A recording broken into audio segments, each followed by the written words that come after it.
So I wasn't entirely happy with the way I presented the first episode of World Builder. So I'm redoing it. We're starting from scratch. Everything's going to be brand new moving forward, and we're continuing from here. So, without further ado, welcome back to World Builder, where we make our own Dungeons and Dragons world. I play a lot of tabletop RPGs, from Dungeons and Dragons to Pathfinder, Starfinder, Cyberpunk, Vampire the Masquerade, and if I could ever find a good version of it, Shadowrun. But I never run from a book. I personally find that boring. I'd rather create my own world and setting and events. That way, what happens on the field and in the game fits with the players better. But one of the issues I've noticed is that I don't plan as well as I should. So rather than just throwing things to the wall and seeing what sticks session by session, I decided to make my own world and go into detail about how I'm going to do that, which is where this series comes in. I don't want to talk about just the world that I'm creating for this series. I also want to take a time to look at tropes that pertain throughout most of fantasy literature. Things like the fact that most of your villains are wholly evil without any redeeming qualities, or the fact that most things only take place on a single continent. It's things like that that I'm going to be looking at and taking notes from those in how I build my world further. Since this episode is based around building a continent for this world, let's talk about that for a second. Most fantasy worlds really do only take place on a single continent.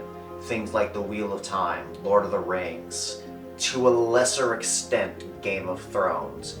Even Dungeons & Dragons is prone to this. The world of Faerun, which is part of the Forgotten Realms, has well over 100 novels, dozens of video games, and is technically the main setting for 5th edition. So if there can be that many adventures for a single continent, I think I can make a single continent and be happy with using that as a campaign setting for a singular campaign. And since I want this to be the type of place where you can have adventures from first level all the way to level 20, I would think I need multiple biomes. So, as we move into making the continent, I'm going to be explaining each location that I have, and what sort of populace and adventure types you could have there. But anyway, enough beating around the bush. Let's get to the continent itself. So, without further ado, allow me to introduce you to the continent of Lumeros. Name incredibly subject to change. Now, you'll notice that there aren't really any structures or buildings, towns, things like that currently in here, as I intend for that to be something I build upon later as I figure out where major population centers are, what sort of factions, how large the populations are in the various pieces of the world. So rather this time I am just going to be talking about the biomes that are in here. There are 6 major areas that exist in this world, and I'm going to give you a little taste of each of them before other episodes will dive further into what they are and the people, the culture, and different adventure hooks you could use for them. The first is the Frigid North. Its population centers are large, but spread out. The communication between them isn't great. Very rarely will a caravan travel from one to the other and make it completely in one piece. There are the plains that house the nomadic tribes of the countryside. They're not very populous, but they're numerous and spread enough to where you probably can't go a day without running into someone at some point. In the south, there exists the volcanic ashlands and the desert. This area is a very isolationist community, and also a very religious one. But people have been talking about trying to expand out further into the world, as their current leader isn't up to snuff in their mind. Claiming the center of the continent is a large mountain range. It's a very rich in resource area that nobody has an undisputed claim over. All of the major factions and some of the minor ones have some say in how it is operated, but everyone is vying for having complete and total control of it because that would give them access to the vast resources within and make them the dominant faction on the continent. There also exists a very dense jungle that is said to be home to an ancient civilization.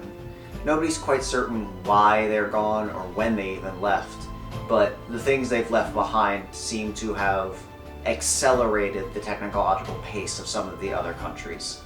But nobody has dared venture in to see if they're still around or if there are any more extreme relics there.